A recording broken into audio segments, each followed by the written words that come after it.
The great hall of the Galactic Council fell silent as the final vote appeared on the massive display screen. Ambassador Sarah Chen watched the numbers climb higher and higher until they stopped at 847.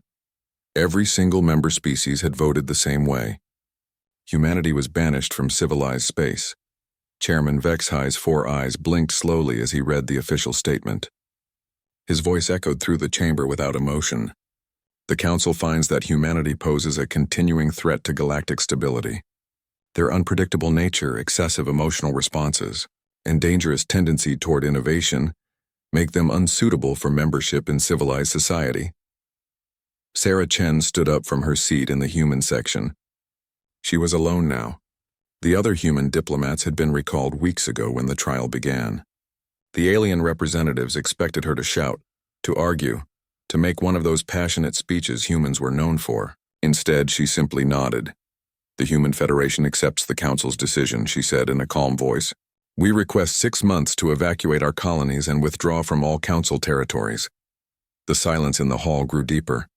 This was not how they expected humans to react. Where was the anger? Where were the threats? Chairman Vexhi's tentacles twitched nervously. 6 months is acceptable, he finally said. All human presence must be removed from Council space by then.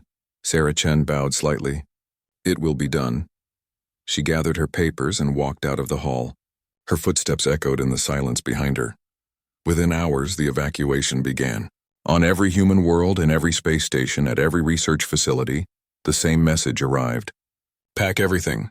Leave nothing behind. Go quietly. The speed of the human response surprised everyone. Ships that had been scattered across the galaxy suddenly appeared at human colonies. Massive cargo vessels began loading equipment, personal belongings, and entire families. Space elevators worked around the clock, moving people and supplies to the waiting ships. On New Terra, the most successful human colony, Mayor David Rodriguez watched families stream toward the spaceport. Children carried their pets in travel cages. Parents loaded photo albums and family treasures onto hover carts. Old people said goodbye to gardens they had spent decades growing. Are we really just giving up? Asked Dr. Lisa Park, the colony's chief scientist. After everything we built here? Rodriguez looked out at the city they had carved from wilderness 50 years ago.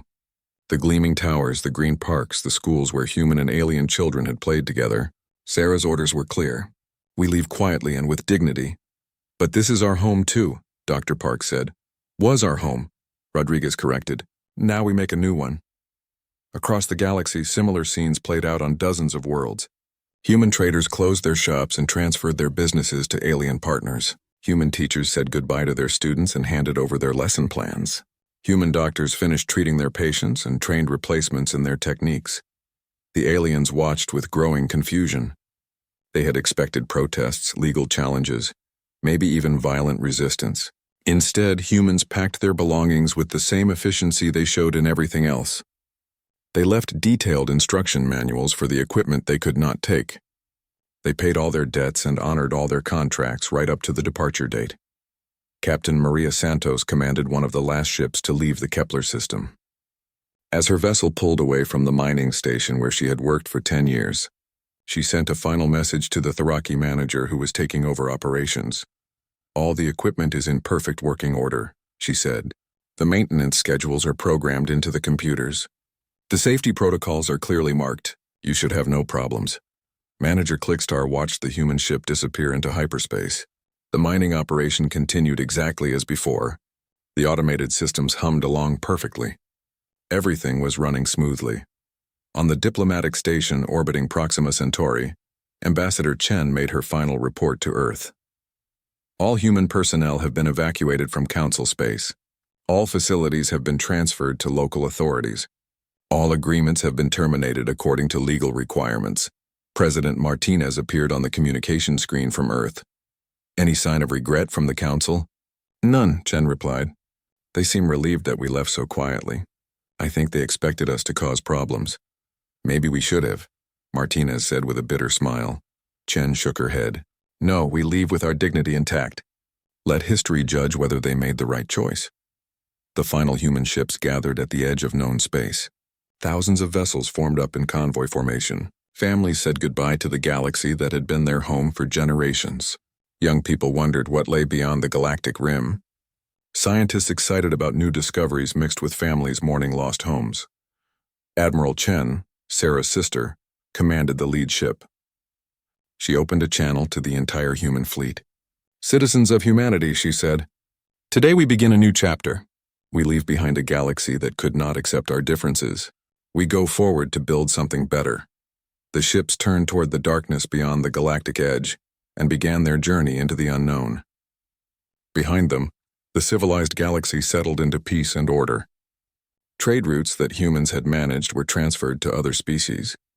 Research projects continued under new leadership. Everything seemed normal. The Galactic Council held a celebration 3 days after the last human ship disappeared. Representatives from 847 species gathered to mark the beginning of what they called the Age of Proper Order. Chairman HFY gave a speech about stability and predictability. The crowd cheered. "Finally," said Councillor Zethara from the Meridian Union, "we can focus on serious matters without human interference. No more unexpected solutions to problems," agreed Trade Commissioner Salthek. "No more emotional outbursts in negotiations. No more dangerous experiments," added Science Director Quilmes. "Just proper methodical research." The party lasted late into the station's night cycle. Aliens from across the galaxy celebrated their victory over chaos. They toasted the return of order. They congratulated themselves on making the galaxy safe for civilized beings. In the weeks that followed, life in Council space continued exactly as planned. Ships followed their scheduled routes.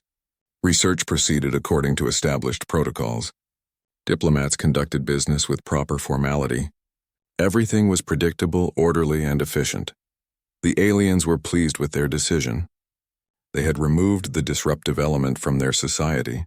Now they could build the perfect civilization they had always dreamed of. No more surprises. No more emotional complications. No more humans changing everything just when it seemed to be working properly. They were so focused on their achievement that they did not notice the small problems beginning to appear. Shipping delays that lasted a few hours longer than expected. Equipment failures that took slightly more time to repair. Research projects that moved a little more slowly than planned. These were tiny changes barely worth mentioning in official reports. The galaxy was still functioning perfectly. The removal of humanity had been a complete success, or so they believed. Beyond the galactic rim, human ships continued their journey into the unknown. They carried with them the dreams of a species that refused to be contained by someone else's definition of order. They headed toward a future that no algorithm could predict and no committee could plan. Behind them, the galaxy they left began its slow descent into the very stagnation they had spent centuries fighting against. But that realization would come later. 3 months after the last human ship disappeared beyond the galactic rim, Trade Commissioner HFY of the Zelani Consortium stared at his morning reports with growing concern. The numbers did not make sense. Piracy attacks along the outer spiral trade routes had increased by 312% in the past month. These were routes that had been completely safe for decades when humans managed them. Now cargo ships were being robbed almost daily. "How is this possible?" HFY asked his assistant, a young Zelani named Corvin. "The security systems are exactly the same as before." Corvin pulled up the technical reports on his datapad. "The automated defense networks are functioning perfectly, sir. All sensors are working. All weapons platforms are operational. But somehow the pirates are getting through." HFY studied the attack patterns. The pirates were not using any new technology or advanced tactics. They were simply finding gaps in the security that had never existed before. It was as if the defense systems had developed blind spots overnight. "Contact the human contractors who designed these systems," HFY ordered. "Sir, all humans have been banned from Council space," Corvin reminded him. "We cannot contact them." "Then find their technical manuals." "There must be documentation somewhere." Corvin looked uncomfortable. "We have all the official documentation, sir. But the human technicians made many modifications over the years. They said the changes were too small to document formally." HFY felt his 4 stomachs clench with worry. "What kind of modifications?" "We are not sure, sir." The humans called them minor adjustments and field improvements. They said the changes helped the systems adapt to new threats. On the other side of the galaxy, Dr. Silthara faced a different but equally frustrating problem. The Altarian Research Institute had been the most productive science facility in Council space. Now her team could barely complete basic experiments. The equipment is working perfectly, she told her research partner Dr. Velquan. All our procedures are exactly the same as before. But our progress has slowed to almost nothing. Dr. Velquan checked their latest test results. Perhaps we need to be more systematic in our approach. We are already following every protocol exactly, Dr. Silthera replied. Our methodology is flawless, but we are not making any discoveries. She pulled up the Institute's research history on her computer screen. For 30 years, they had produced breakthrough discoveries almost monthly. New medicines, improved technologies, revolutionary theories about the universe. But almost all of those breakthroughs had come from projects that included human researchers. Look at this, she said, pointing at the data. Every major discovery we made involved humans suggesting unexpected experiments or noticing patterns we missed. Humans are not methodical, Dr. Velquan said dismissively. They just try random things and hope for good results. Maybe, Dr. Silthera said slowly. But somehow their random attempts led to more discoveries than our careful planning. The problems were not limited to research and security. On the mining world of Kepler 442b, Foreman Clickstar watched his operation fall apart despite his best efforts. The humans had left detailed instruction manuals for all the equipment. Every procedure was documented. Every safety protocol was clearly explained, but something was going wrong. The primary excavator has broken down again, reported his assistant, Yilham.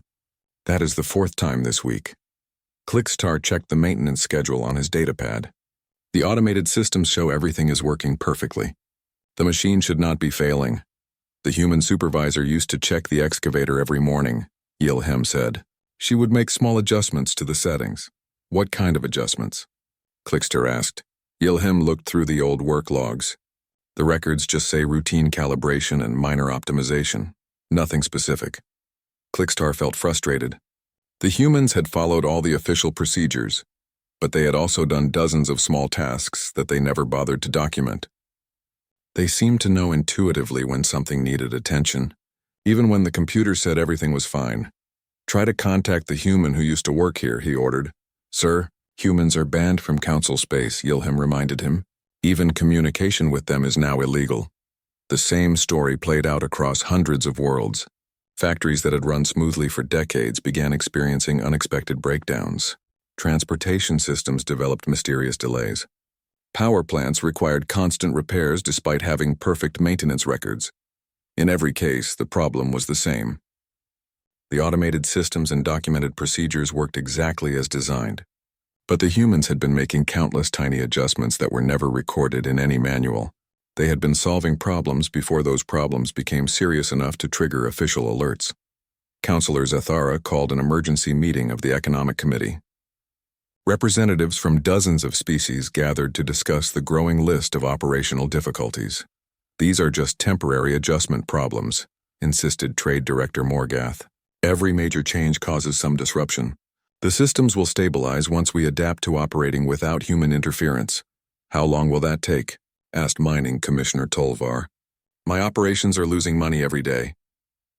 The humans did not have any special knowledge, Science Advisor Quilmes said firmly. They simply did not follow proper procedures. Once we establish correct protocols, everything will improve. But privately, some council members were beginning to worry. Reports of inefficiency and system failures were arriving daily. Small problems that had been solved quickly during the human era now dragged on for weeks. Equipment that had never failed before was breaking down regularly. Maintenance Chief Sektar of the Central Station had worked with humans for 20 years. He understood their methods better than most aliens. When the station's environmental systems began malfunctioning, he knew what the problem was.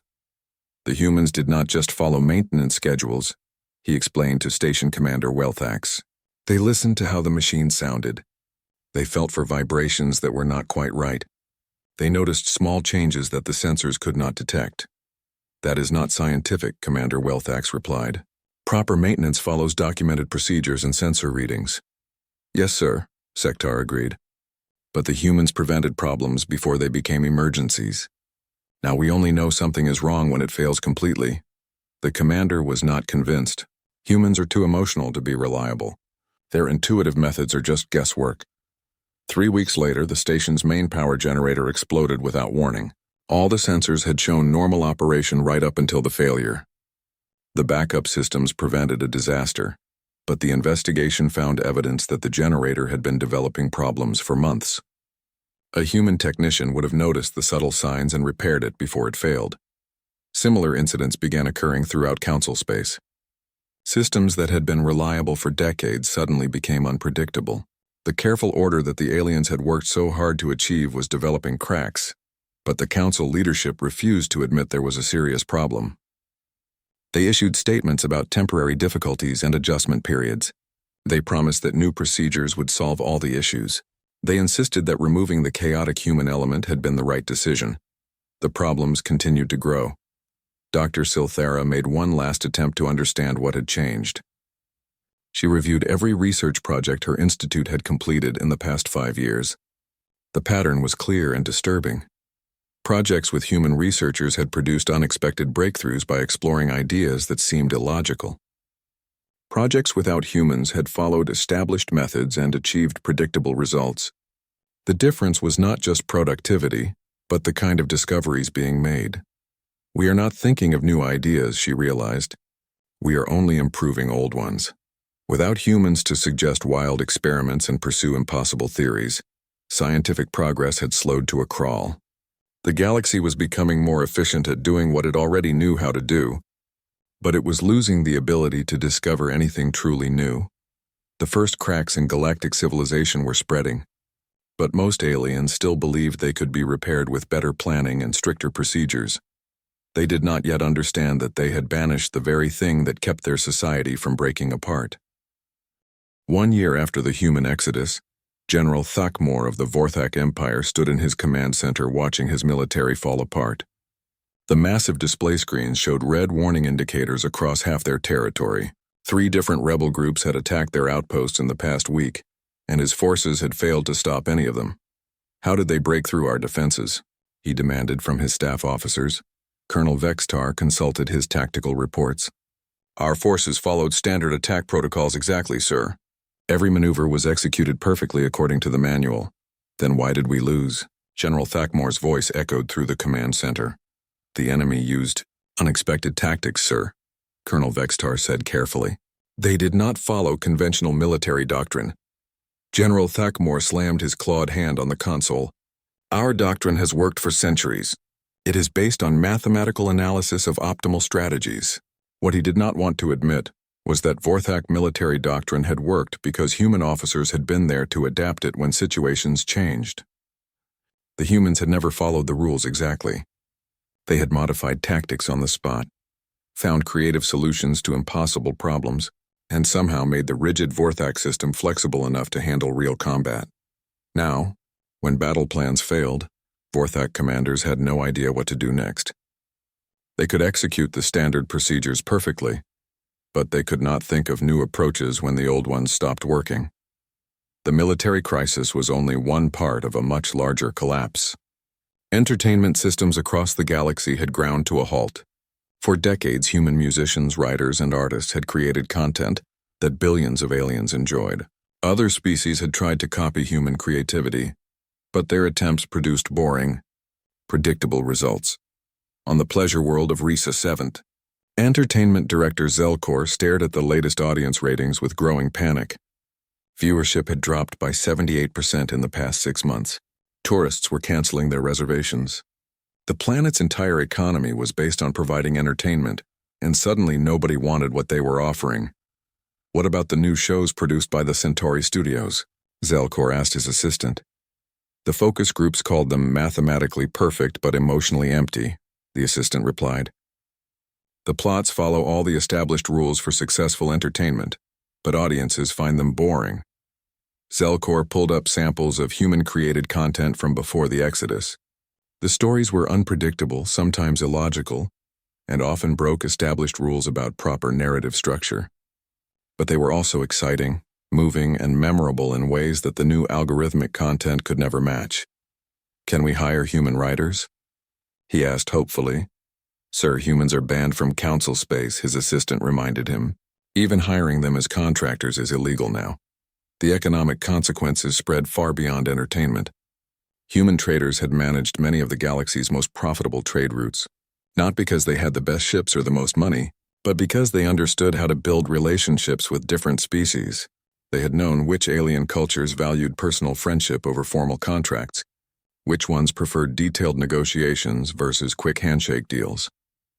Trade Commissioner Vex High watched his carefully planned trading system collapse as alien merchants failed to work together.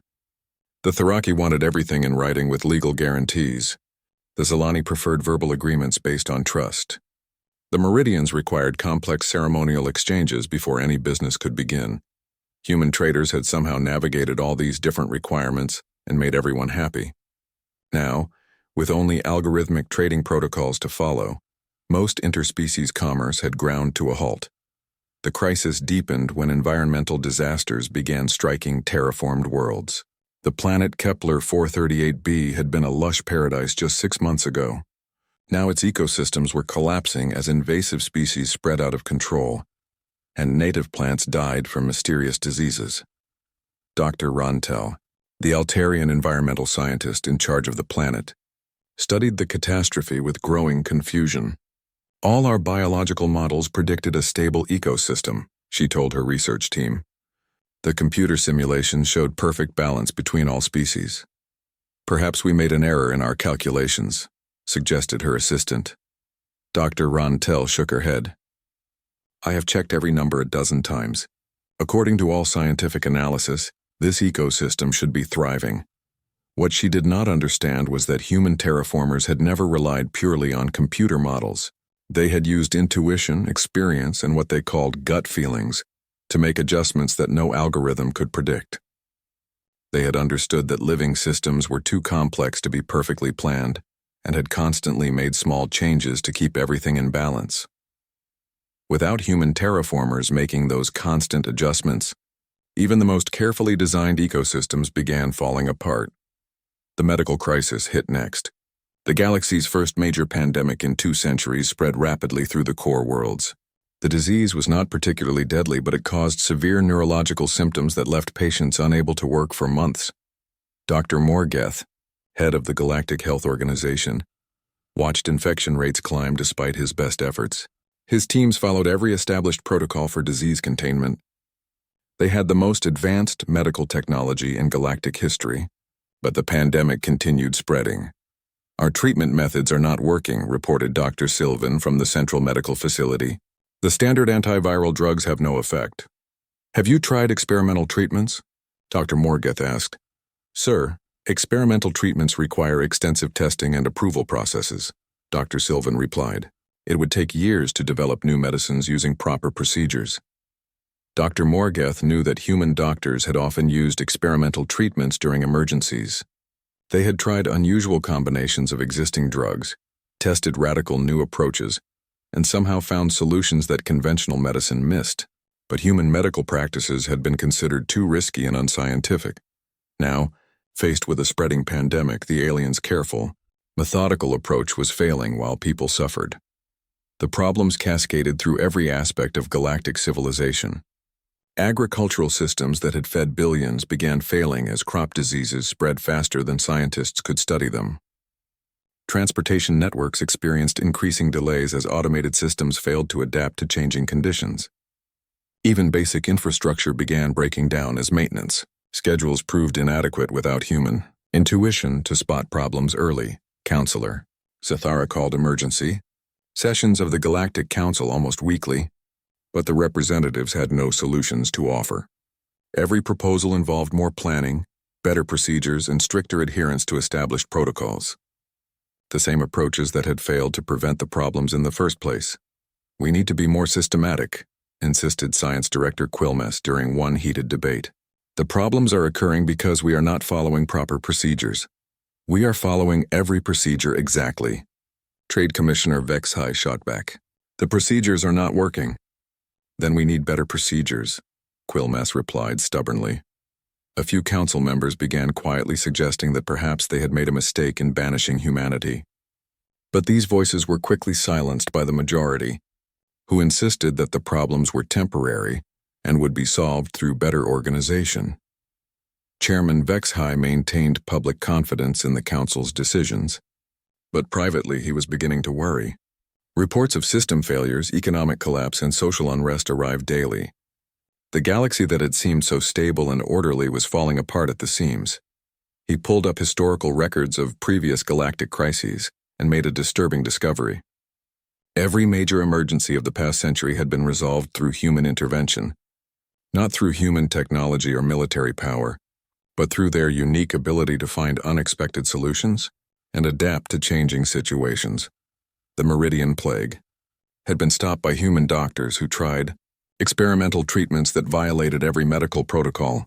The Outer Rim War had ended when human diplomats convinced natural enemies to work together.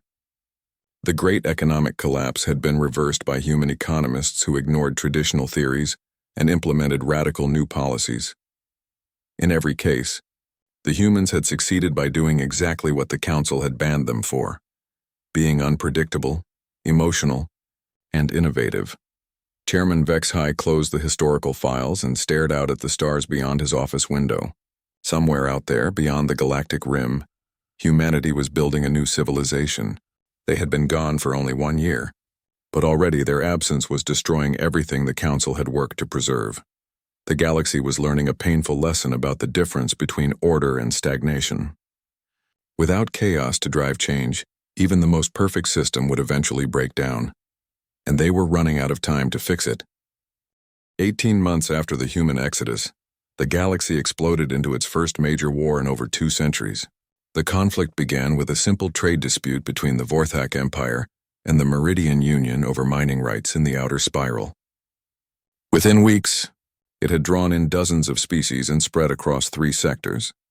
Admiral Kreshitar of the Vorthak Imperial Fleet watched his forces engage the enemy fleet above the contested world of Sigma Draconis. His ships were superior in every measurable way. His crews were better trained.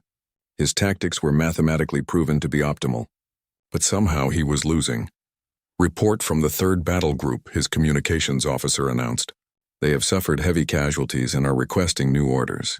Admiral Kreshitar studied his tactical display with growing frustration.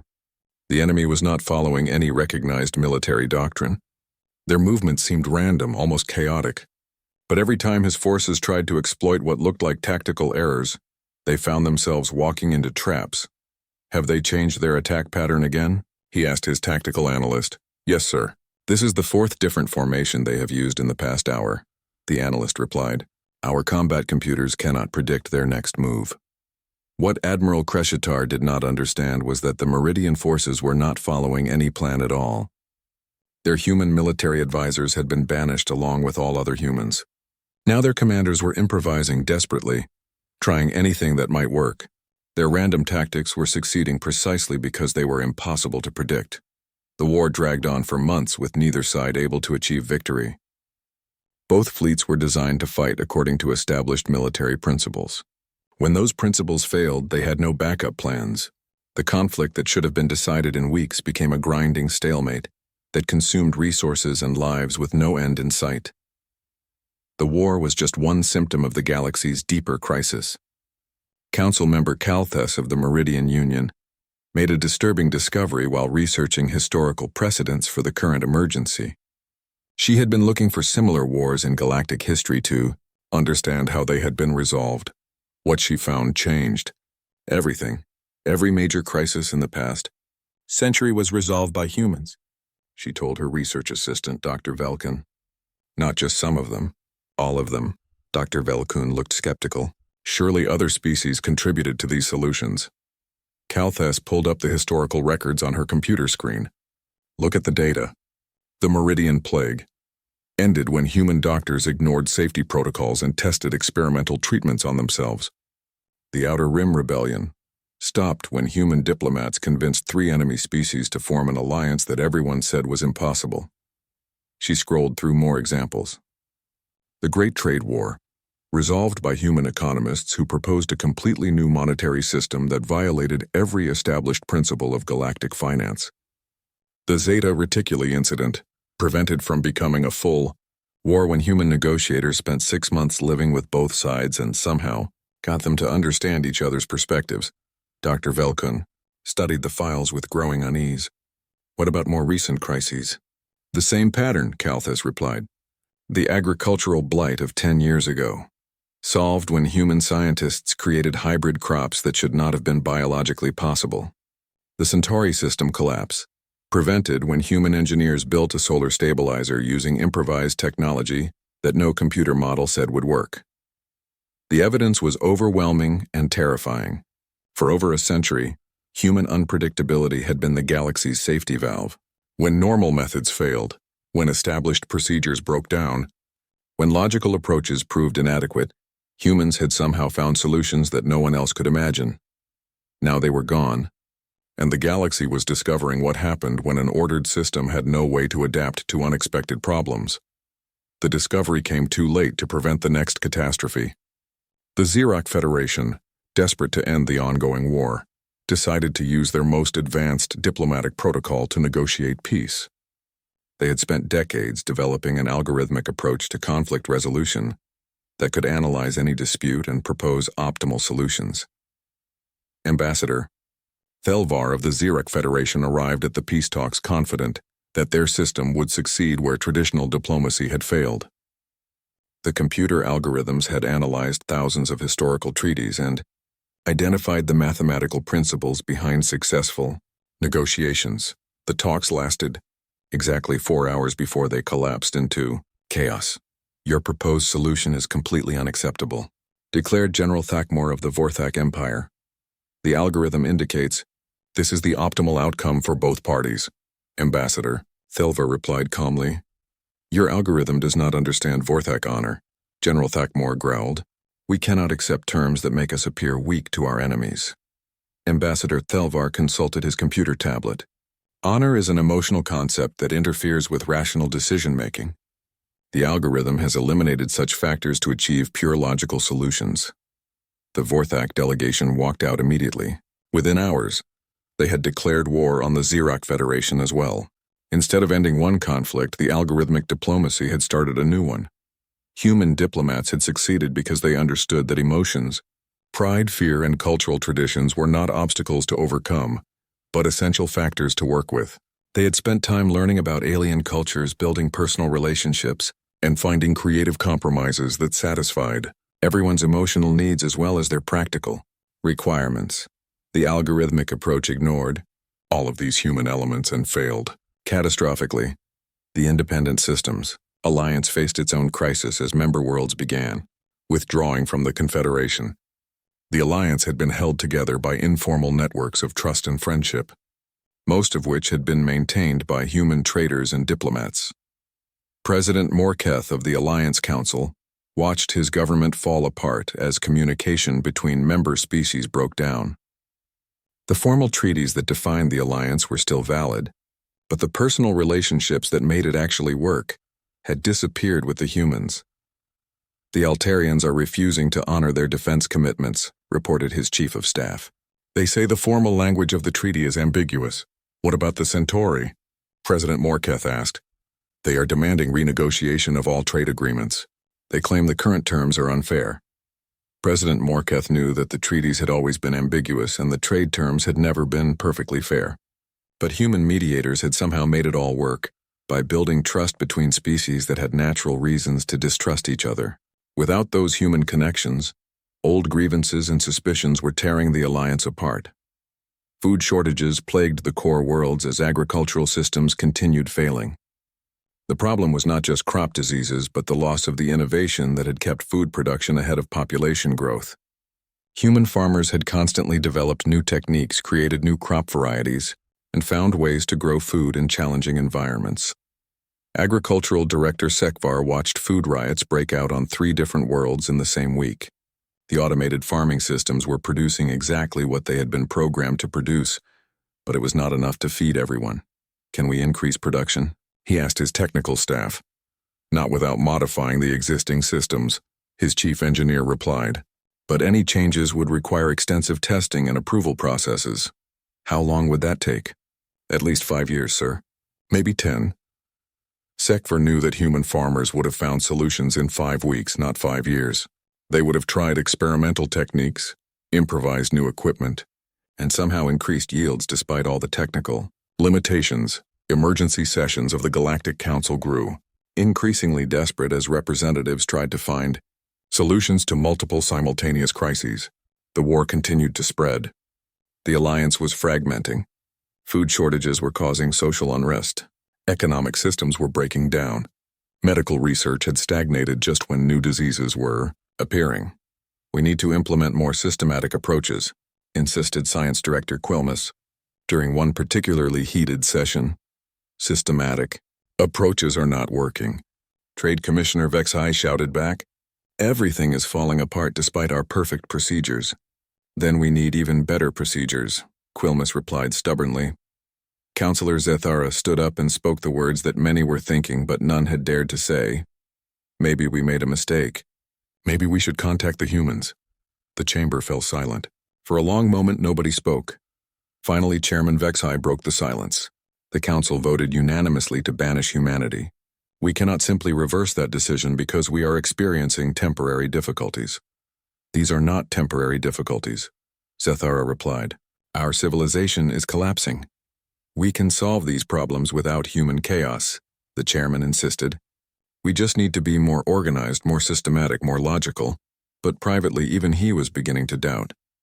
The galaxy had been stable for so long that nobody remembered what it was like to live without human innovation, keeping everything from stagnating. They had mistaken the absence of major crises for proof that their system was perfect, not realizing that humans had been preventing those crises from happening in the first 2 years after the human exodus. Galactic Council Chairwoman Zefara led an unprecedented mission beyond the galactic rim. Her ship, the Harmony of Worlds, carried representatives from 50 different species and carried with it the desperate hope of a dying civilization. The journey to human space took 3 weeks. Following signal traces and energy signatures that their best scientists had detected, what they found when they arrived defied all their expectations and calculations. "Are these readings correct?" Chairwoman Zefara asked her science officer, staring at the sensor display in disbelief. "I have checked them 5 times, Chairwoman," Dr. Silthara replied. "Human civilization has expanded across 17 galaxy clusters. Their technology appears to be centuries ahead of our own, and they have made peaceful contact with over 40 previously unknown alien species. Through the view screen, they could see massive space stations that dwarfed anything in Council space. Ships moved between them in patterns that seemed chaotic but were obviously efficient. Energy readings indicated power sources that the Council's best scientists could not identify. "How is this possible?" asked Trade Commissioner Vexai. "They have only been gone for 2 years. Perhaps humans adapt faster than we thought," Dr. Silthara said quietly. The human response to their arrival was immediate and welcoming. A fleet of sleek ships approached the Council vessel, but their movements were clearly peaceful. A communication signal came through within minutes. "Council ship Harmony of Worlds, this is Admiral Sarah Chen of the Terran Frontier Alliance. You are welcome in human space. Please follow our escort ships to Sanctuary Station." Chairwoman Zefara recognized the name. Sarah Chen had been the human ambassador who accepted the banishment so calmly 2 years ago. Now she held the title of Admiral President of what appeared to be a vast human empire. Sanctuary Station was beyond anything the Council representatives had imagined. The massive structure housed millions of beings from dozens of different species. Markets bustled with trade between humans and aliens that the Council had never encountered. Research laboratories buzzed with joint projects between human and alien scientists. Admiral President Chen met them in a conference room that overlooked the station's main hub. She looked older than when they had last seen her, but her eyes held a confidence that had not been there during the banishment trial. "Welcome to Sanctuary Station," she said warmly. "I assume you are not here for a social visit?" Chairwoman Zefara struggled to find the right words. "How do you apologize for destroying an entire civilization? How do you ask for help from people you have wronged so badly?" "Our galaxy is dying," she said finally. "War, starvation, economic collapse, environmental disasters. Everything is falling apart." Admiral Chen nodded slowly. "We have been monitoring your communications. The situation appears to be quite serious. We need your help," Chairwoman Zefara continued. "We realize now that we made a terrible mistake. Humanity was not our problem. You were our solution." The Council representatives spent the next 3 days touring human space and learning about what humanity had accomplished. They visited worlds where humans worked alongside silicon-based life forms from the Andromeda Galaxy. They saw research stations where human intuition was combined with mathematical precision, from species that thought in ways no council race could understand. "How did you do all this so quickly?" Dr. Silthara asked during a visit to a terraforming project. Dr. Maria Santos, the human scientist leading the project, smiled. "We did not have to spend time following procedures that did not work. We could experiment freely, try new approaches, and learn from our mistakes. But surely you made many errors without proper oversight," Dr. Silthara said. "Of course we did," Dr. Santos agreed. "But we learned from them quickly and tried again. Fast failure and rapid adaptation work better than slow perfection that never comes."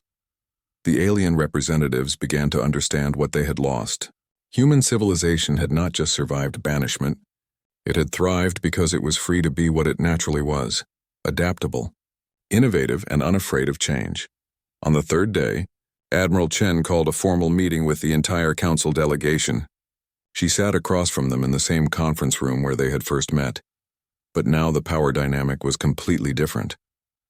"You came here to ask for our help," she said directly. "What exactly are you proposing?" Chairwoman Zafara took a deep breath.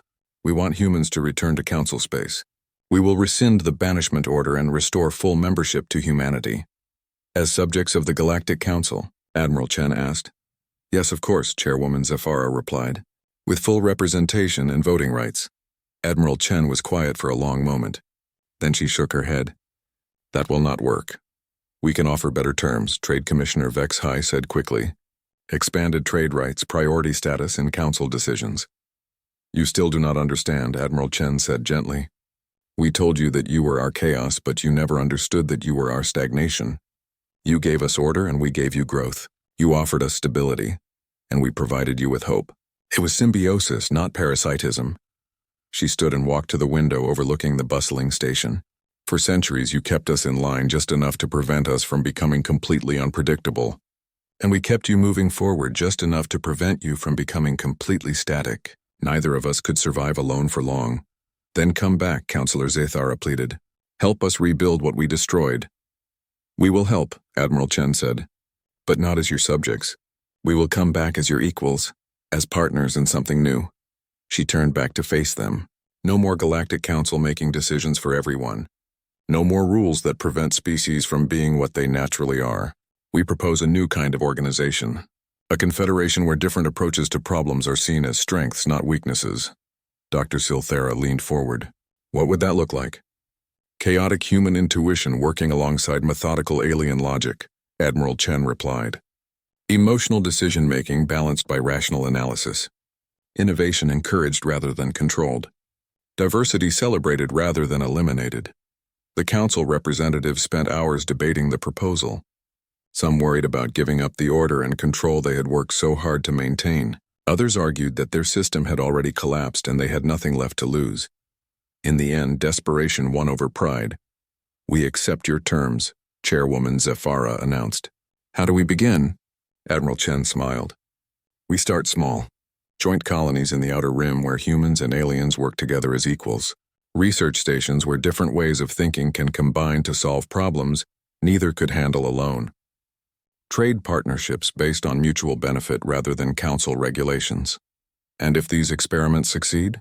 asked Trade Commissioner Vex High. "Then we expand them gradually until the entire galaxy learns that civilization is not about eliminating differences." Admiral Chen replied. "It is about harmonizing them." The first joint human-alien colony was established 6 months later on a world at the edge of council space.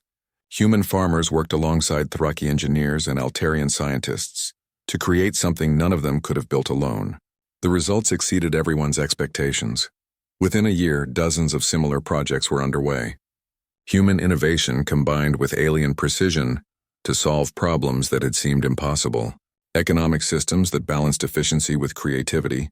Military strategies that used both logic and intuition. Research projects that produced breakthrough discoveries by combining methodical analysis with wild experimentation. The galaxy slowly began to heal.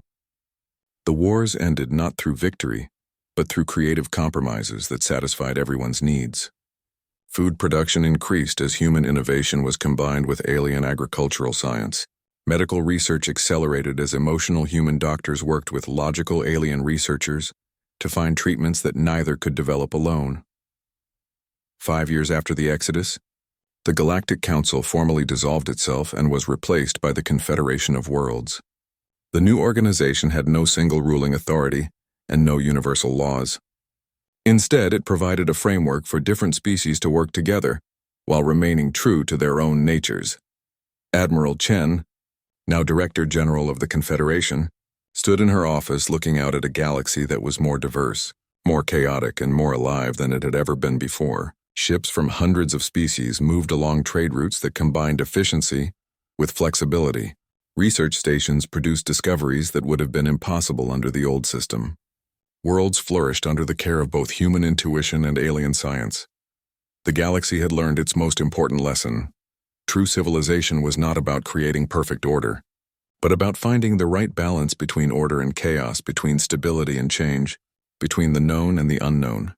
Humanity had returned not as conquerors or saviors, but as partners in a dance between structure and freedom that would continue for generations to come.